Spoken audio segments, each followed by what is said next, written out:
नमस्कार। World news में आज अमेरिका और ईरान में फिर ठन गई है। अमेरिकी सेना ने बंदरगाह पर हमला कर ईरान का गुस्सा भड़का दिया है। ईरान ने अमेरिका पर सीजफायर तोड़ने का आरोप लगाते हुए दोबारा जंग की तैयारी शुरू कर दी है।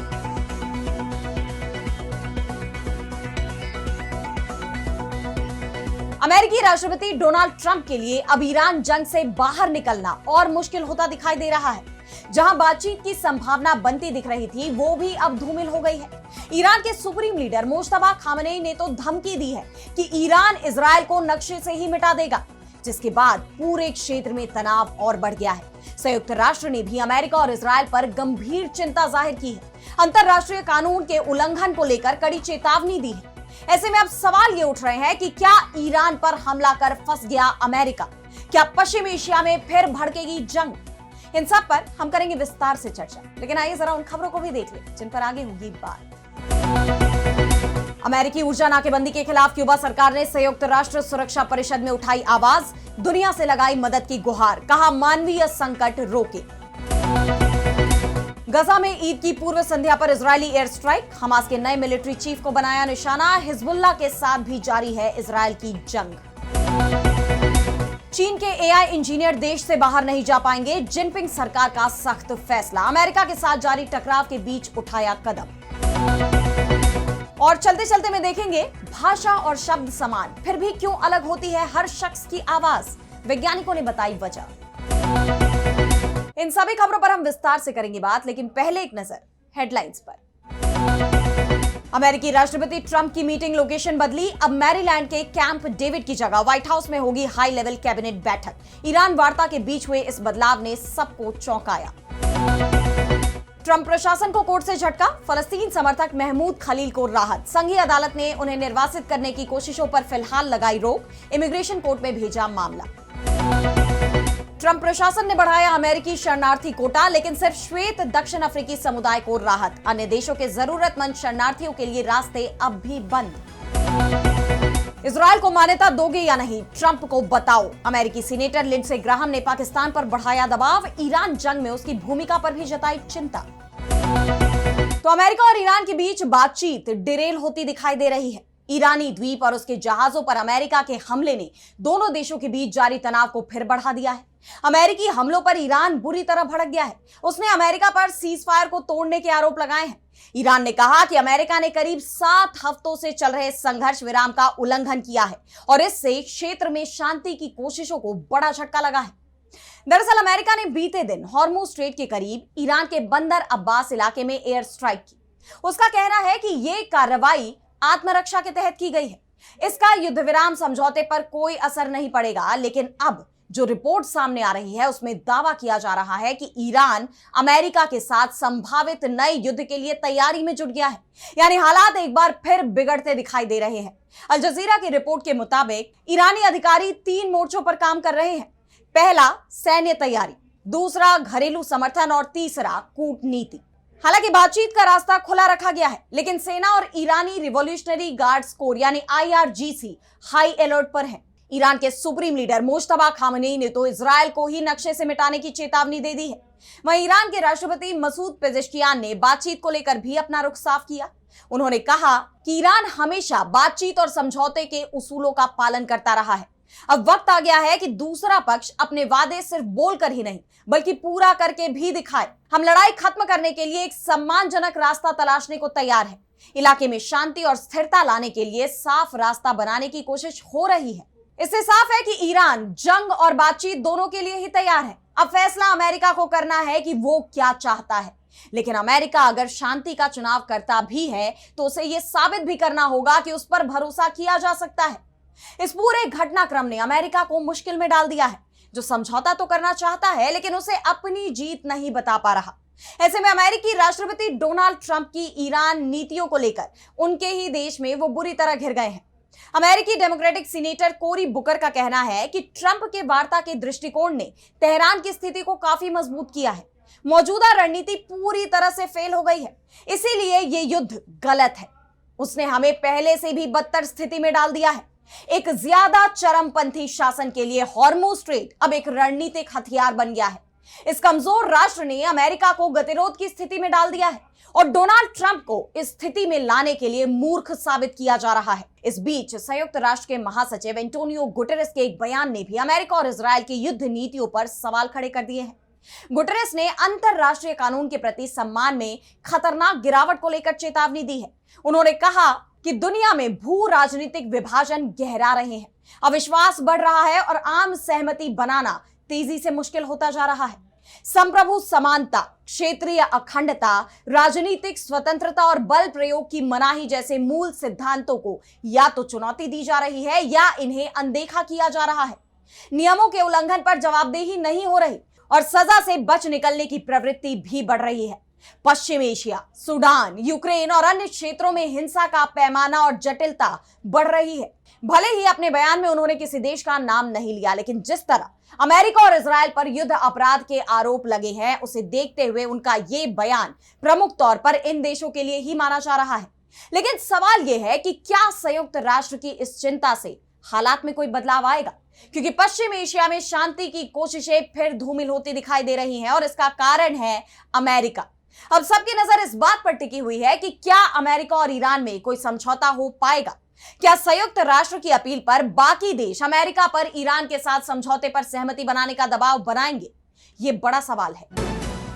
और अब बढ़ते हैं अगली खबर की तरफ, जहां हम बात करेंगे क्यूबा की। तो क्यूबा पर अमेरिका के प्रतिबंधों का बोझ इतना बढ़ गया है कि अब उसे दुनिया भर के देशों से मदद की गुहार लगानी पड़ी है। जी हां, क्यूबा की कम्युनिस्ट सरकार ने देश में आपदा की स्थिति बताते हुए दुनिया भर के देशों से मदद की मांग की है। संयुक्त राष्ट्र सुरक्षा परिषद में बोलते हुए क्यूबा के विदेश मंत्री ब्रूनो रोड्रिगेज पेरेला ने अंतरराष्ट्रीय समुदाय से अपने देश के लिए तत्काल मदद मांगी।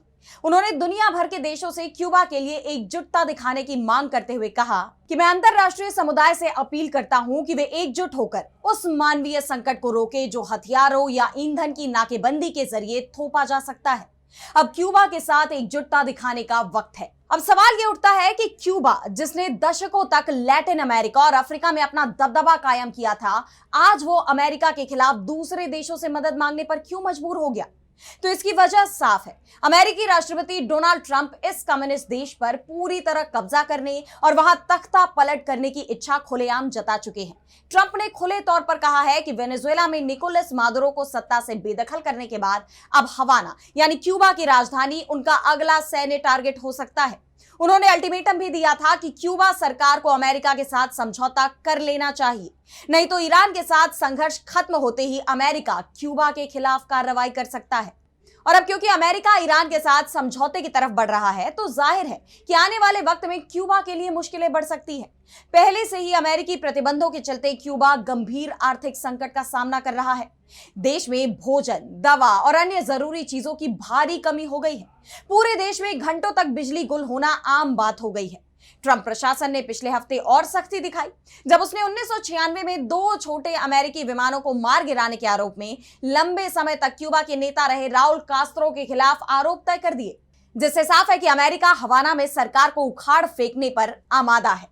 हालांकि क्यूबा ने भी साफ कर दिया है कि वो अमेरिका के सामने सरेंडर नहीं करेगा। भले ही उसे जंग लड़नी पड़े, लेकिन वो जंग के मैदान में भी अमेरिका का डटकर मुकाबला करेगा। क्यूबा ने साफ चेतावनी दी है कि अगर अमेरिका ने क्यूबा पर हमला किया तो रक्तपात मच जाएगा, जिसकी तैयारियां भी उसकी तरफ से शुरू कर दी गई हैं। वो अपनी सेना को तो जंग के लिए तैयार कर ही रहा है, वहां की आम जनता को भी ट्रेनिंग दी जा रही है ताकि मुश्किल हालात में भी देश एकजुटता के साथ हर संकट का सामना कर सके। इसी कड़ी में अब उसने बाकी देशों से भी मदद की गुहार लगाई है। लेकिन सवाल यह है कि क्या कोई अन्य देश क्यूबा की मदद के लिए आगे आएगा? क्या कोई दूसरा देश अमेरिका के खिलाफ क्यूबा को सपोर्ट करेगा? अब देखना यह होगा कि इस पर बाकी देशों की क्या प्रतिक्रिया आती है। और अब अगली खबर में बात करेंगे पश्चिम एशिया में इजरायल के बढ़ते हमलों की।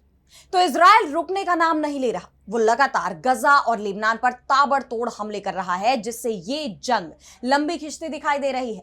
और अब इजरायल ने गजा में एक बार फिर बड़े हवाई हमले किए हैं। 26 मई की देर रात इजरायली सेना ने गजा सिटी में 2 एयर स्ट्राइक किए, जिनमें कम से कम 6 लोगों की जान चली गई और कई लोग घायल बताए जा रहे हैं। यह हमला ईद उल अजहा यानी बकरीद से ठीक पहले हुआ है। ऐसे में सभी लोग त्योहार की तैयारियों में जुटे हुए थे। इस हमले के बाद इजराइल के प्रधानमंत्री बिन्यामिन नेतन्याहू और रक्षा मंत्री इजराइल काट्ज ने एक संयुक्त बयान जारी किया।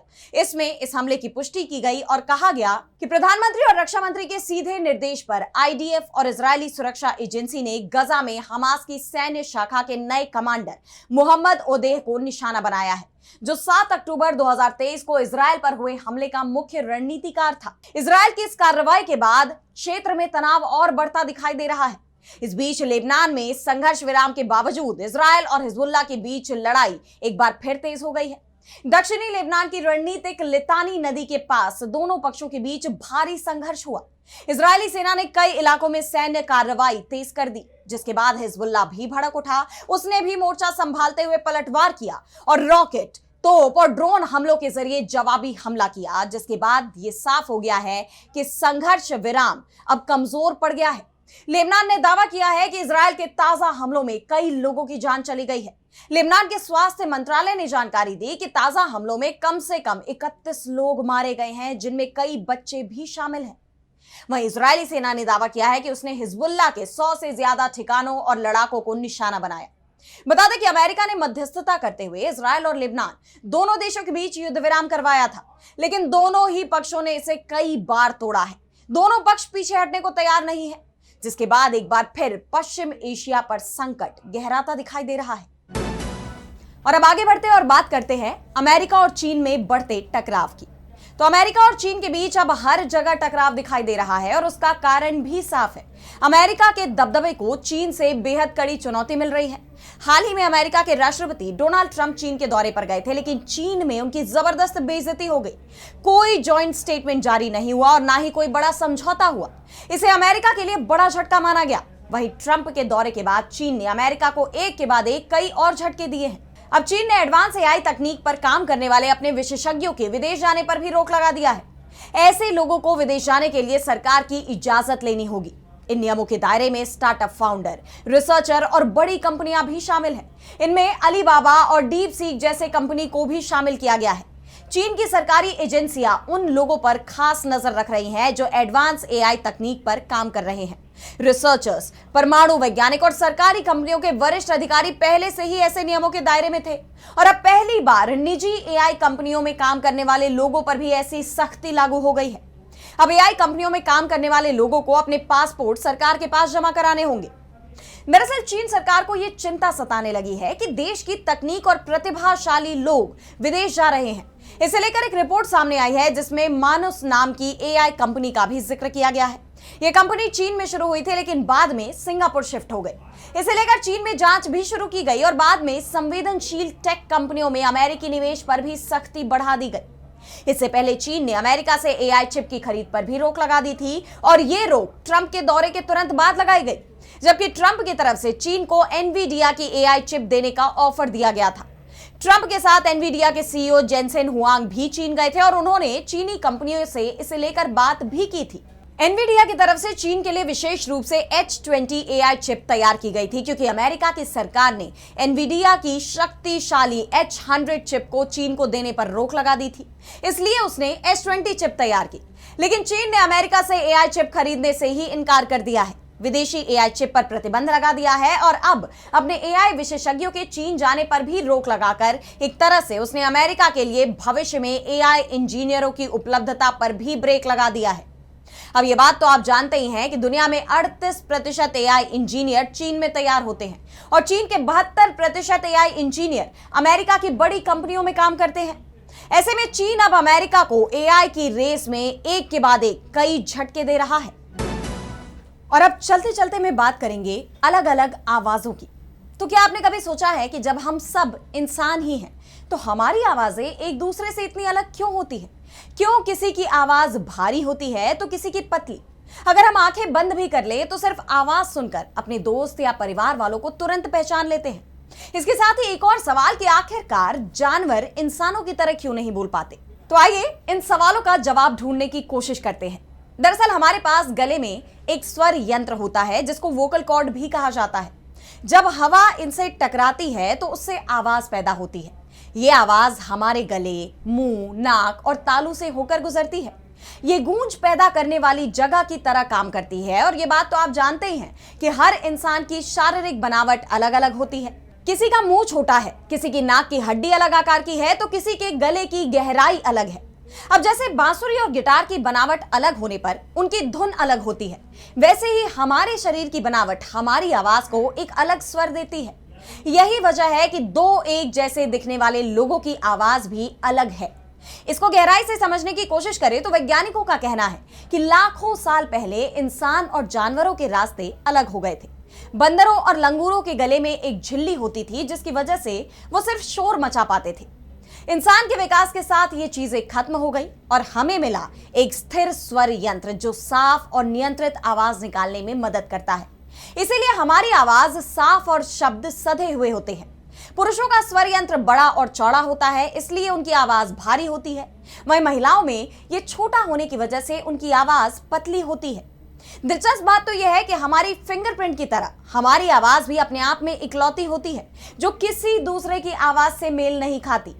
हजारों साल पहले जब इंसानों ने बड़े बड़े समूह बनाकर समाज में रहना शुरू किया, तो भीड़ भाड़ वाली जगहों में या अंधेरे में अपनों को पहचानना जरूरी था। इसलिए कुदरत ने हमें अलग अलग आवाजें दी ताकि हम दूर से भी एक दूसरे को पहचान सके। तो अगली बार जब आप किसी की आवाज सुने तो याद रखिए कि यह सिर्फ एक आवाज नहीं, बल्कि आपके शरीर की बनावट और लाखों सालों के विकास का नतीजा है। तो फिलहाल आज वर्ल्ड न्यूज में इतना ही। देश दुनिया की तमाम बड़ी खबरों के लिए आप देखते रहिए डीबी लाइव और मुझे दीजिए इजाजत। नमस्कार।